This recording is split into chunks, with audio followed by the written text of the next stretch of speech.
I would say that territory, for me as an architect, and you know, the meaning of territory is space. So now it depends on the space. It can be an infinite space or it can be infinite in the other direction. So for me, territory is directly related to the life for whom we are talking about. So it is not disconnected from life. It is the space is not disconnected from life and not disconnected from time. So if the life is human life, then the territory will have that type of quality where the human being can not only survive but thrive. If it is about the bird life, then the territory will have the different meaning. If it is about an aquatic life or whatever life, if it's now the scale comes, if it's a mosquito, for them a room is like a whole world. Whereas for a dinosaur, it's something else. So I think the scale is important. So when I talk about scale and life, and that comes down to the workshop which I'm doing. In this case, it's called Life After Life, because we are talking about life, instilling life into territory, but then the lifespan or the time of the activity defines what is the meaning of the territory, because the territory is never finite. For some time while we use it, it has this meaning, and after that it has another meaning because some other life will come and use it. So different people, life will colonize territory, and it will colonize territory for a given time. And the constellation which is between life and time and space, that will give the statement about that territory for that amount of time we are talking about, for that species of life we are talking about. The thing of Marghera is that there is the first thing about the territory of Marghera to notice is that there is a very different scale of these imprints in this area, which is the garden city and the industrial area. So that the scale is a phenomenally different thing, which gives this particular territory that type of contrast or even this kind of disconnection, because the human being goes to live in one area and it goes to work in another, used to be able to work in the other area. So the thing is, the same human being, it does not have two scales. It has the same scale, how much it can reach, how much it needs to sit. The human being has its scale requirement, but because the production of the industrial times was over dimensioned to be not human, it was machine.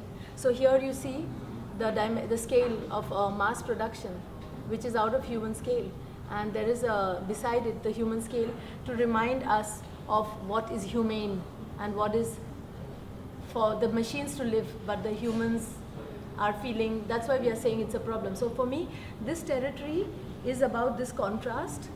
When I again think about time in respect to the because like I mentioned, for me the present preoccupation is about the keywords life, time and space.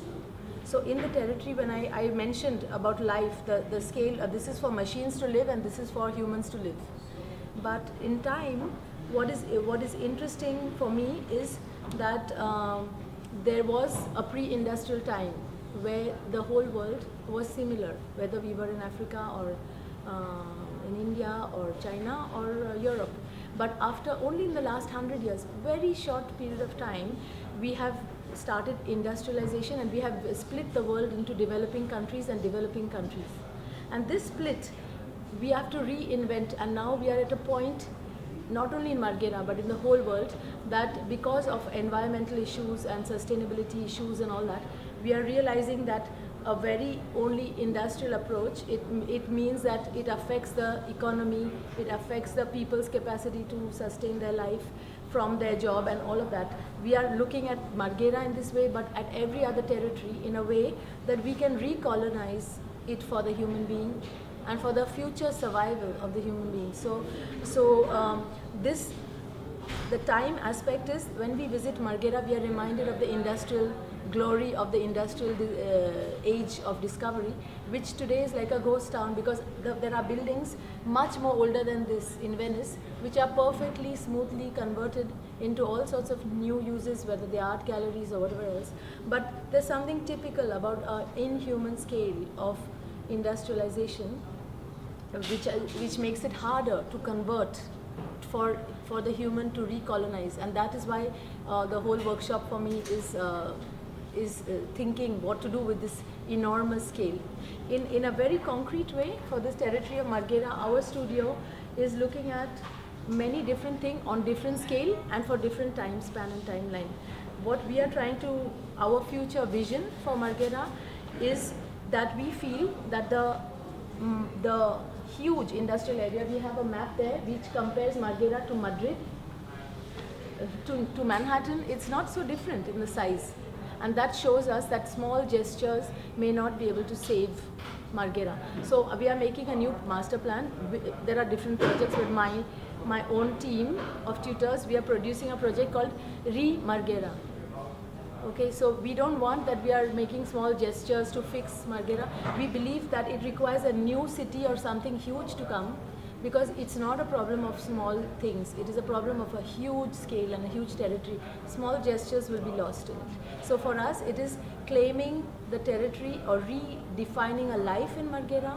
Re-Marghera is about finding our way to use the human scale back in the machine scale. For me, landscape is once you define territory, because for me everything is to do with the life. It's not the land in the landscape, but the life that the land sustains. That whether it is plant life or the human life, or so it is the life that determines the meaning of and for whose life. So landscape is just the big picture, the big patch of the earth which you're talking about. So if the human being is inhabiting a land in a single scale, then the landscape is a single. If it's a collective or if it's a city, then the landscape starts having a bigger patch of the earth that is talking about. Basically, it's just the whole earth. The current landscape of Marghera is a reminder of the failure of something, of a previous time. And it's not that the previous time failed, it's a failure in terms of the fact that it is not supple and flexible, that it could be easily adapted to continue to be alive. It means something died. It's like ghost town is in the midst of us in a huge dimension, a constant reminder of life having gone out of a building. The landscape of Marghera is an interwoven landscape where life and death are too closely put. Like if somebody dies whom I love, I cannot live with a corpse. It's sick to do that. But it's not easy to dispose the corpse of this huge landscape. So that the death is enlarged in the skyline of the thing. So it's a landscape of a very small, the people who are alive are made small and the people who are dead are made big. This is the turbulent or disturbing landscape of Marghera, that it is very difficult to dispose what is dead because they are huge. And so the future landscape, which I always as an architect would like to speak about, is I see a future landscape here where instead of architects building buildings life goes on and we build the house for it, for the personal life or the collective life of people. Here the challenge is to not build buildings. The architect has to build life. There is buildings which are made with the industrial materials so hard that the building is surviving. The life in the building is very hard to survive. We as architects have to infuse and inject life. So we have to design the life that will actually take form as a seed and grow. And then when that grows, it will grow by itself. So we have to find a huge dimension of an idea of a city for here, which is the only way to dispose the dead, to transform the dead. And that's why there has to be a life after life. Yeah? The one word answer, because I think I talked a lot, is coexistence. Coexistence. When I talked about freedom in India, because India can be also tyrannical and impose through all, many things are not good with it, like the class divisions and so on.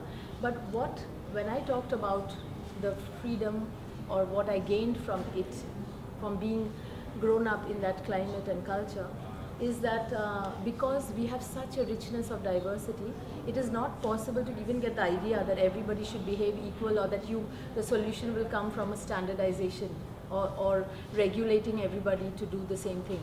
So for me, I have lived my good moments, and I have the belief in coexistence, that you can remain a religious person, I can remain an atheist, and we can be great friends, and we can actually have a richer life to live together, rather than to think that I would have more fun if I was living in a community of religious people. So the fact that coexistence makes each one's life richer in every symbiotic relationship is what I would answer as to what I can take from there to the project. Which project you mean, to the Marghera project?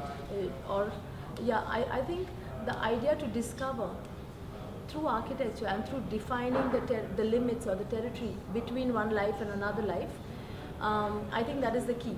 It's not about confrontation, it's not about whether I live and you die, it's about how can we know the boundaries of your room and my room, and when I visit your room and when you visit my room, where is that room? So to know what is the nature of the coexistence, and how coexistence can give you a much better situation than if you had one or another. So I would say yes, coexistence, and to design the coexistence so that even when there is disharmony in places, if you can design the coexistence, like there are 18 projects here, and many are clashing, but if we work on a master plan, there is a common ground for everybody. They know the context in which they enrich the whole team instead of being opposing to somebody. Because basically everything that is born and everything that is alive was designed, whether you believe in God or nature or whatever it is, everybody has come into the earth with a big push by somebody who wants to protect their life. Somebody gave birth to it, some people helped it to exist. So there is and must be a place on this earth. There must be a way possible that all those who were born can live. Of course life lives on life, so somebody has to die for them to live and all that. But the coexistence is the formula for everything.